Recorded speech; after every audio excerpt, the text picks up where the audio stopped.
So this is such a significant story for us. We can consider it really closely because when we hear the stories in the Bhagavatam, story of Bali Maharaj, as we're discussing today, but all the stories of the great devotees, Srila Prabhupada, Jesus, Narada Muni, the stages that they go through are universal. The form always changes according to each person. There's some differences, but the exact same stage, we also have to go through these stages. So when we see the story of Bali Maharaj, and the particular form is very unique for him, but still something's happening in his heart. Some events are taking place, and some deep considerations are taking place, and some decisions are taking place within his heart. We have to make those exact same decisions. We may have, the stages are always the same to return to Krishna. Just like the story of Narada Muni. First thing is he comes in contact with great sages, right? You look at the story of Srila Prabhupada and the way it unfolded, and he was brought by a friend to Bhakti Siddhanta Saraswati Thakur. He comes in contact. And somehow even us in our lives, we've come in contact. Right? So that's how it has to begin. And then through the process of devotional service, different moments come and different opportunities to surrender. So Bali Maharaj, we can pay attention in that way when we hear this story. And not that we just appreciate it as an interesting story, as a powerful story, but also know that whatever he's going through, we have to go through as well. The form may be different, but the actual process is universal. So we're here in this section, and soon after Vamanadev appeared, it said that he desired to show his mercy to Bali Maharaj. And he walked over to the sacrificial arena where Bali Maharaj was performing sacrifices. And it's described that Vamanadev, he was shining like the sun. And he robbed all the other brahmanas of their splendor. Saintly person, the brahmana, even physically in the body, there are some symptoms. Right? We hear so often of Srila Prabhupada, devotees would say it seemed that he was shining, that he was glowing. Right? So even because it's when the spirit awakens within, there are other bodies covering the spirit, but all of them kind of get the spirit, the power of the spirit pervades everything, and that's why I said that even a Vaishnava's physical body is holy. Right? It's the physical body, just made of earth and water and fire, air, but yet the awakening of a spirit within a person when they're truly living from the spirit and not from the material mind and senses, then there's a certain aura. So Vamanadev, just imagine, this is the Supreme Personality of Godhead. He comes in this form. So when he's walking over to the sacrificial arena, it said that he's shining like the sun, and all the other brahmanas who are also great souls, and maybe also had a kind of splendor that's described here, but they were robbed of that splendor when Vamanadev appeared. And then Bali's reaction when he saw Vamanadev appearing, he was very glad. He was very glad to welcome him, to receive him. And he even worshipped him. And he told Vamanadev, "It appears you've come to ask me something. So ask anything. Ask for anything and I will give it." I was talking to this devotee here the other day, Shesha Prabhu, disciple of Prabhupada, and he was mentioning this quality of a Kshatriya, Vira.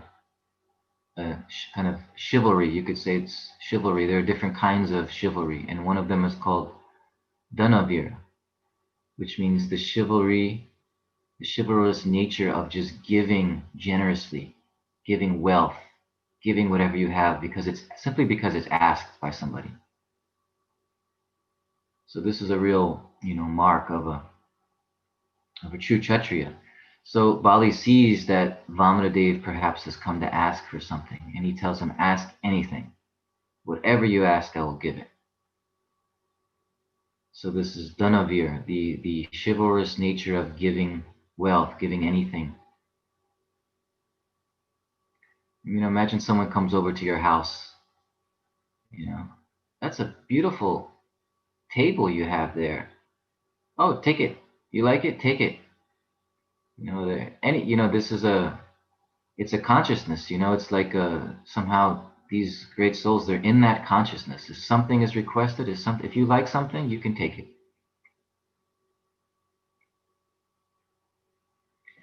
So it's a glorious quality. So Vamana Dev, because he appreciates this, and it's described that he's very pleased to hear this from Bali.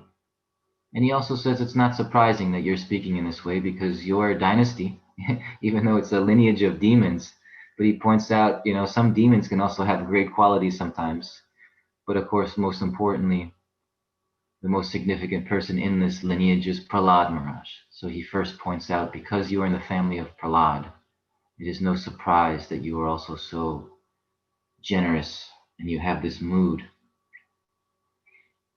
Right? So, and he mentions other names, other personalities within this dynasty of Bali Maharaj.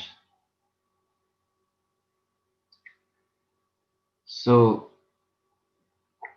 this is all happening, and Shukracharya, he's the teacher, the guru of Bali Maharaj, and he understands what's going on. He understands that this little Brahmana boy is Vamanadev, is actually Lord Vishnu.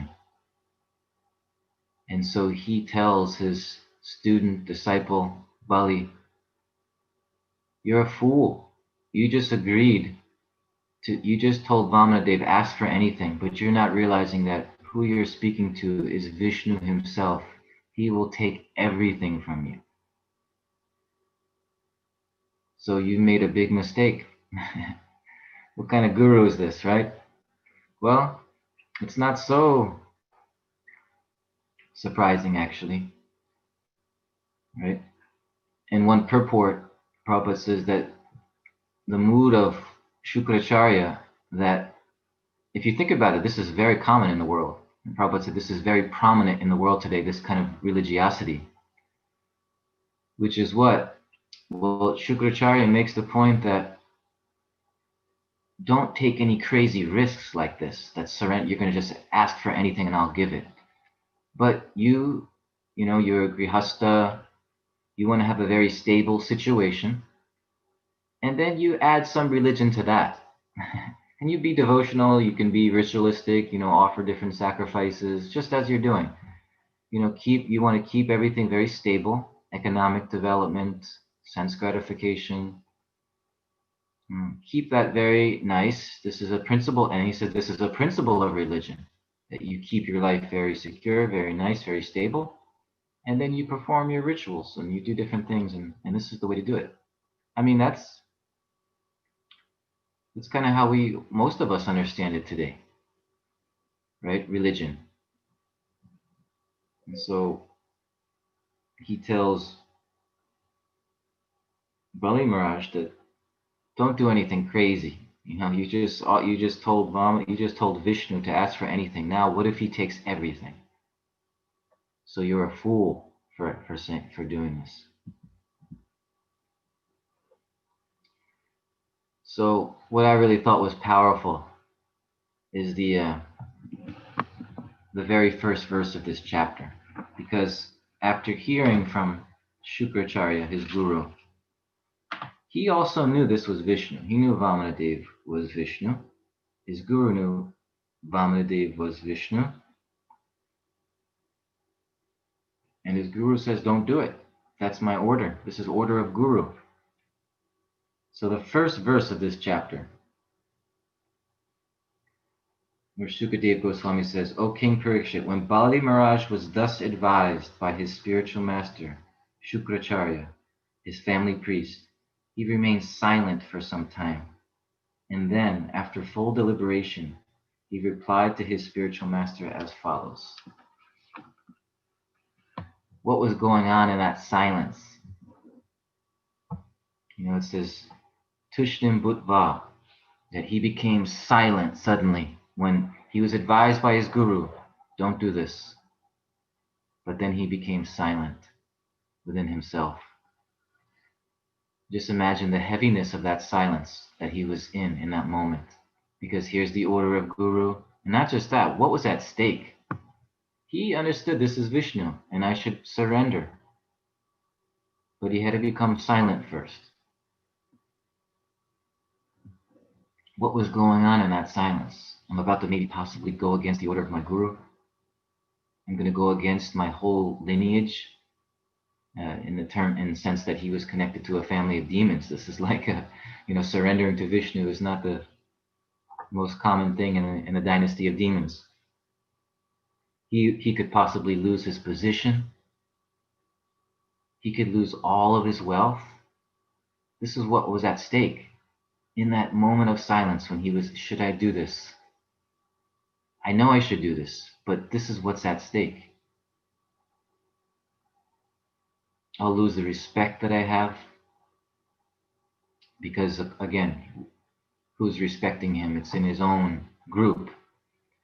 And this would be a shock to everyone. So how heavy was that silence that he was in?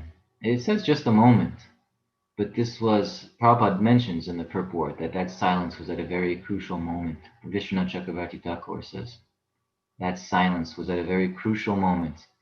Why? Because he was just on this point of, what's the decision here? I could lose everything. I could disobey my spiritual master, or I could just trust and surrender to Vamanadev and just give him everything, whether he, as it's mentioned in this verse, whether he punishes me now or gives me a benediction, I'll leave that up to him, but I'll surrender. Atmani Vedana. This is Bali Maharaj is the example of this full surrender of the self. This is the real surrender. We surrender things to kind of practice, surrender some money, surrender these objects, surrender your time. We're surrendering all these things as a kind of practice so that one day we can surrender our souls to God. We can surrender our very self.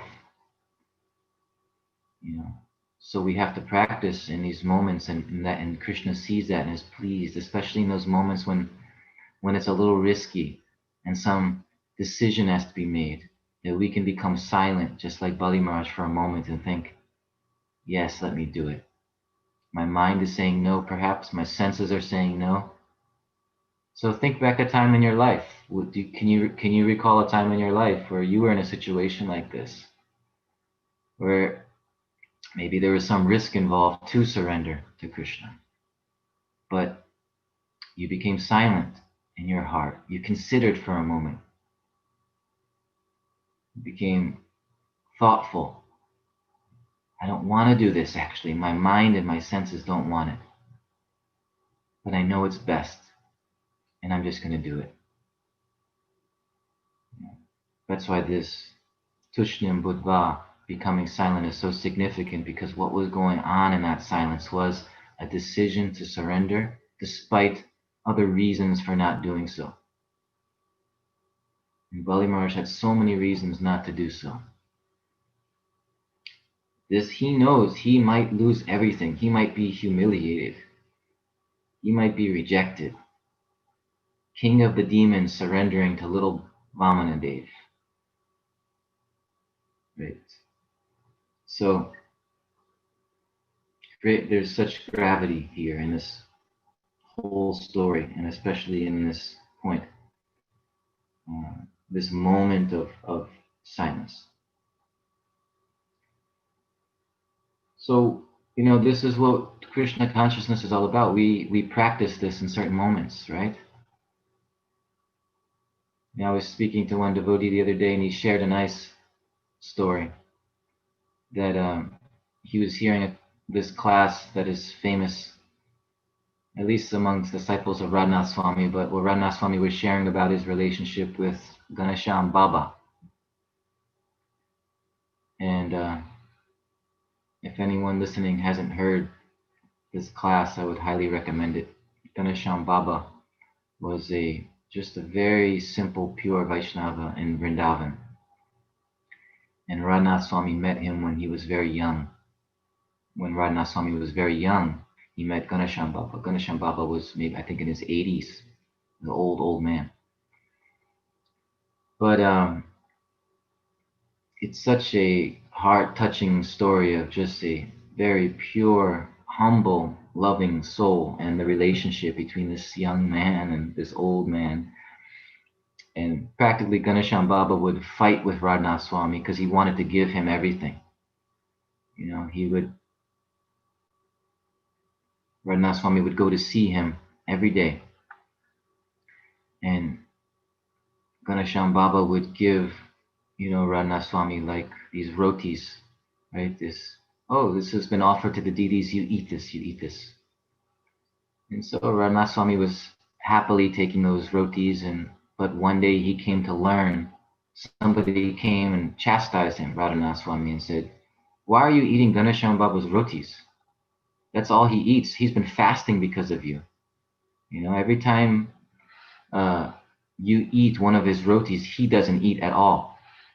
So Radhanath Swami was unaware of this, but he was told that this was happening. So he was shocked. So he went to Ghanashyam Baba and he said, "You didn't tell me I'm eating your meals. I won't take." He said, "Who?" Ghanashyam Baba said, "Who told you that? That's not true. They're lying. That I have so many rotis. I have so many rotis. You take these rotis. This is," and he kept saying, this. After all, that I am Krishna's servant. Allow me to do this. Don't take away my service. I want to give you these. These are offered to the Lord, and now you take them. That you are Krishna's friend, but I am Krishna's servant. So as a friend, you enjoy what Krishna's giving, but let me be a servant. And he was so deeply rooted in that consciousness that I am nothing but a servant. You see, this Atmanivedana, that his soul, he had made a decision that my soul, my very being, belongs to God. Therefore, everything that I have, everything that I do, everything that I think.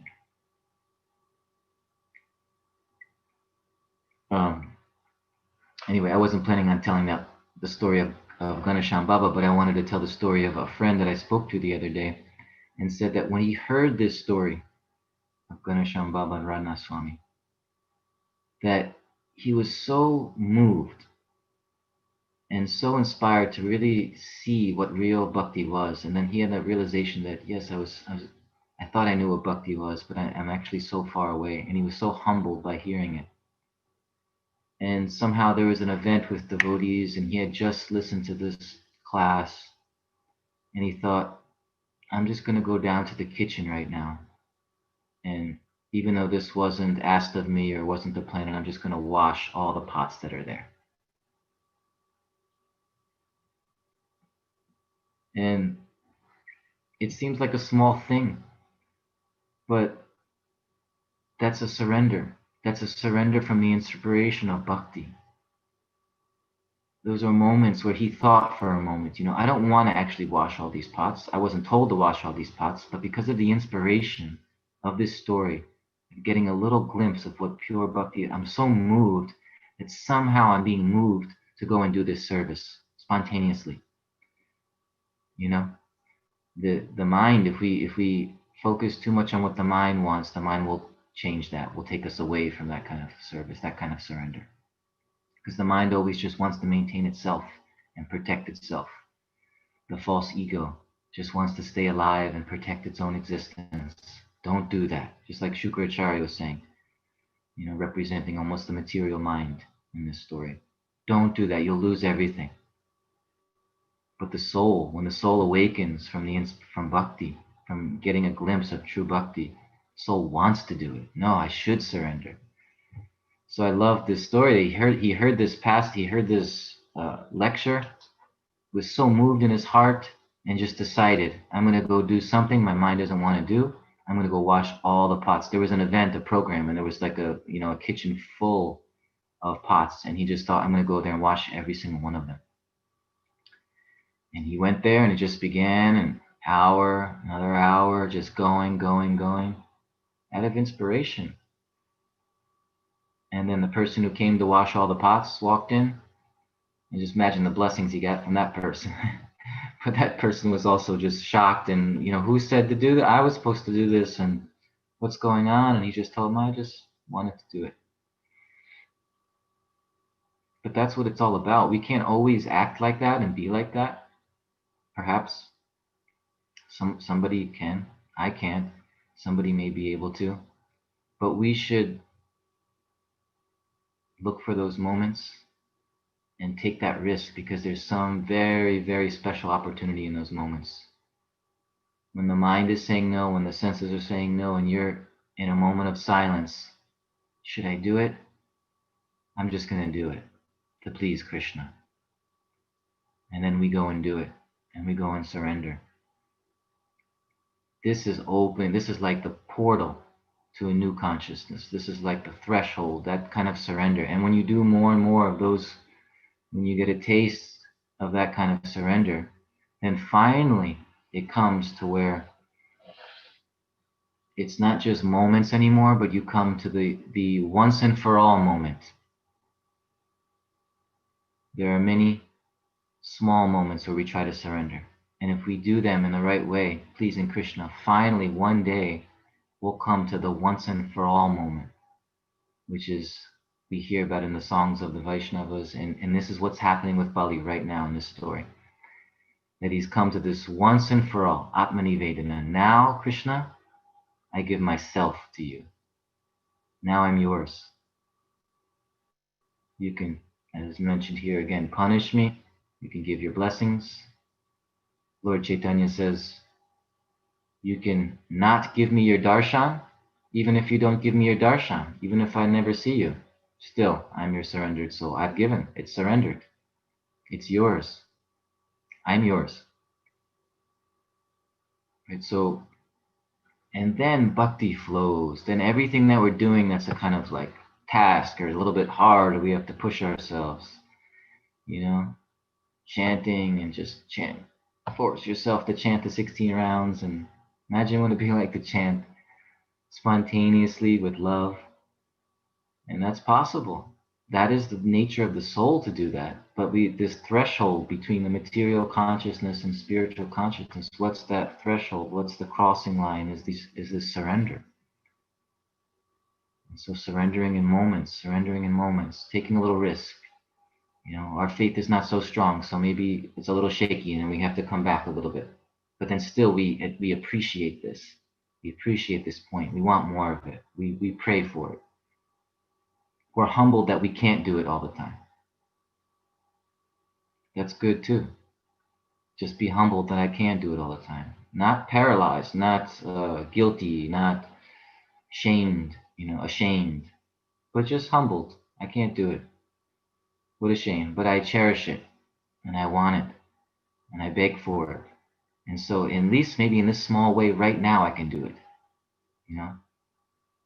Just like when you listen to a class. The surrender could just be, okay, I'm going to put a little extra effort to be attentive. That's it. That's surrender. Right? Okay, I'm going to chant now. My mind always goes everywhere, but let me give some time to really take a moment and pray before chanting. Pray from the heart during chanting at certain moments. This is all surrender. And the practice of this surrender is starting to prepare us for that once and for all moment, when the day finally comes, where we have the courage and the empowerment from Krishna himself to finally say, now I surrender completely. So now Bali Maharaj he's already made that decision. Prabhupada said he made the decision already in that silence that he was going to surrender everything. But he still now is going to give some reasons to Shukracharya, his guru, because he's disobeying his guru. So he starts to speak, and Prabhupada says, an equivocal way. What is equivocal? It means he's speaking in a careful way so as not to disrespect his guru, even though he knows this is not a real guru. Bali knows this is not a real guru. But he still is speaking in a way to kind of show his reasons why he's going to surrender, even though he's already made a decision in his heart. Right? So therefore, in today's verse, I'll just read it again so we can understand it in that light. Now he's talking to Shukracharya, his guru. Oh, great sage, he's glorifying him. Great saintly persons like you, being completely aware of the Vedic principles for performing ritualistic ceremonies and yajnas, worship Lord Vishnu in all circumstances. Therefore, whether that same Lord Vishnu has come here to give me all benedictions or to punish me as an enemy, I must carry out his order and give him the requested tract of land without hesitation. So you see what he's doing? He's saying, my teacher, my guru, just as you perform various rituals and activities under all circumstances, you will worship Vishnu. But here's the thing, but why does Shukracharya, under all circumstances, worship Vishnu? Because he wants something. He has a desire, and people in general have a desire, therefore will worship God under all circumstances. So that's kind of, it's equivocal. He's saying it in such a way as you do this, so I will also do this. But the way he does it, Shukracharya, and the way Bali does it is very different. Because the reason why Shukracharya and others are so determined to worship God in all circumstances is because they have a desire in their own heart. They have their own self-motive. And therefore they're very determined to worship no matter what. But Bali Maharaj, how is he, what does he mean by under all circumstances? Bali wants to relinquish his whole lower self altogether. That whole thing that's full of desires, he wants to relinquish that, and then whatever comes from that, let it come. So Bali Maharaj very intelligently and carefully is speaking to his guru Shukracharya, and he's glorifying his guru. He's saying, you do this under all circumstances, so I should also. But the motive is so different. Bali's motive is Atmanivedana. I'm going to surrender everything, my whole self. And Shukracharya and other people, their motive usually is that I'm going to surrender and do this because I want something from God. Yeah. So you see the difference. So he says, like, hey, I'm just doing what you do. My guru, you're a great soul. You worship Lord Vishnu under all circumstances, so I should also do that. So he speaks very carefully, but in his heart, we're seeing what's really going on. He's showing what it's really all about. First, we approach God because we have desires. God, give me this.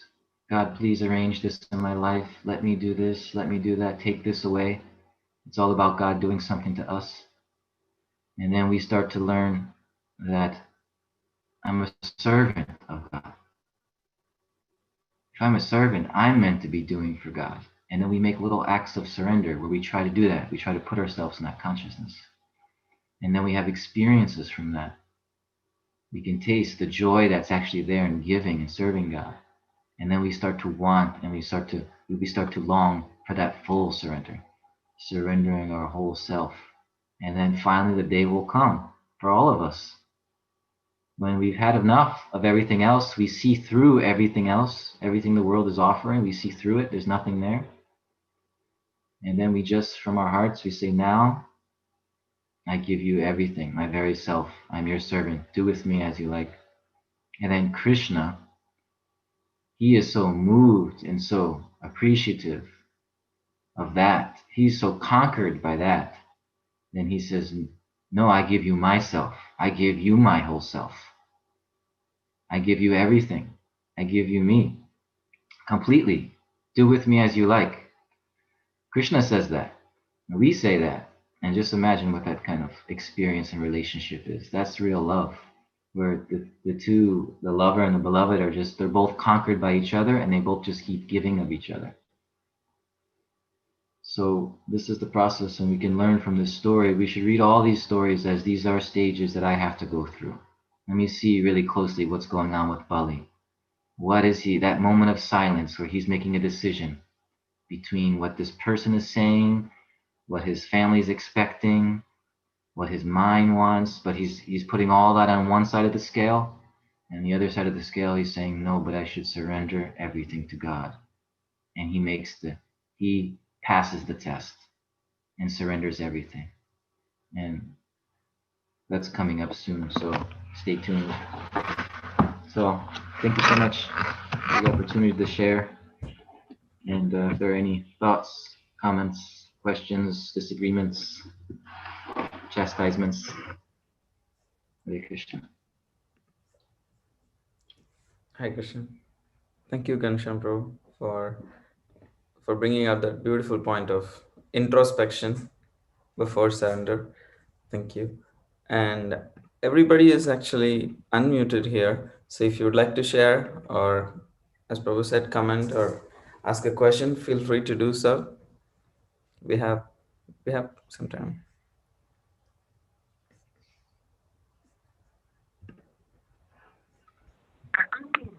Hare Krishna to Ghanashyam. Yeah, Krishna. yeah. I don't know my Bible well, but I always do remember somehow something is stuck in my brain that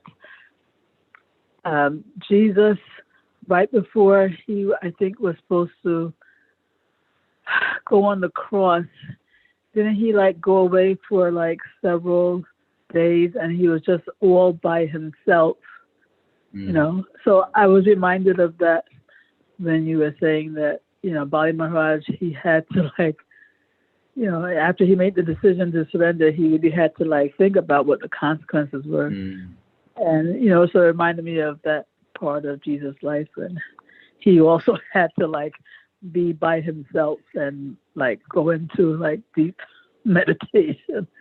Yeah. That's a great point, Gail. It's like it's such an image, right? Yes, he went to Gethsemane. That was the place where he went to. And it said that he just sat there, and actually it said that he cried. He prayed and he cried. And there were tears of blood even. I think there's a explanation like that. So in other words, yeah, he was coming to terms with what was about to happen. He also knew what was about to happen, the surrender that was required of him. And we can't even imagine, right? The kind of practically, you know, torture, agreeing to be tortured, and not being afraid. And so, you know, he came to this place of Gethsemane, and yeah, he was alone. He was praying. He was crying, and then the decision was made, and let it be. And I'm surrendered. Yeah, thy will be done. I think that's the time he said, thy will be done. Yeah. Okay. Thank you for class. Thank you. Hare Krishna. Thank you. Hare Krishna, Ghanashyam. Haribo, Jimunajaya. Thank you for class. It's funny. As you were talking, I was thinking about Gail, and Gail often. I remember there was one time we were in a class together, and Gail was pointing out that in some texts, Krishna says, you know, you can come to me in a moment. You can come to me in a moment. And I was just reflecting on that as you were just saying, but it's that final moment. But before that final moment are all those little moments. And it's such, you know, that Saranagati, the surrender has to be step by step by step by step by step. And then finally, that's how that in a moment can happen. It's like, you know, it's like how to get to Carnegie Hall, practice, practice, practice. You don't just one day sit up there and play beautifully like you do. You have to practice up until that moment. So it just made me think of that. And I could hear Gail's voice going, but it says in a moment. So that really explains. Thank you. Thank you, Jimunajaya. Yes, the opportunity is there again and again. There's no need to be discouraged, because then there's tomorrow, and there's the next moment even, right? It's like, okay, and when we fail, we shouldn't be, you know, Radhanath Swami was saying once that we shouldn't be embarrassed by failing, we should be humbled, which just makes you reflect on a distinction there, right?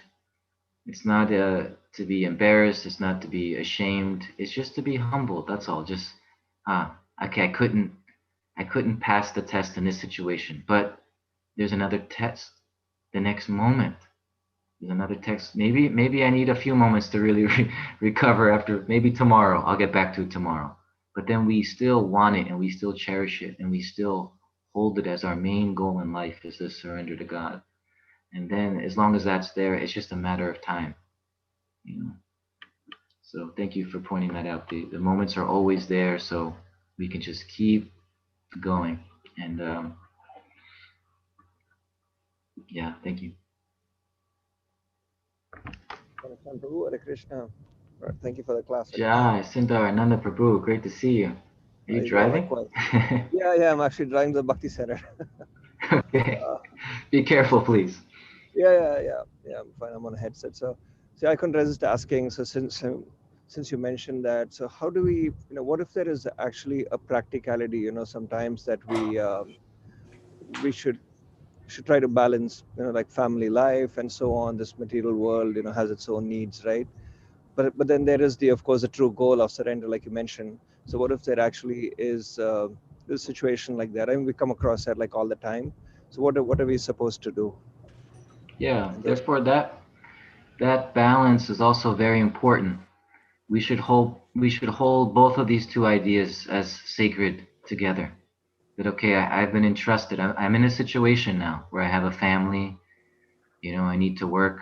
I'm the caretaker. Krishna has, arranged this situation for me as well. This is not just some accident that happened to my life and somehow, now I have to deal with it. No, this is perfectly arranged for each person. I find myself in this situation.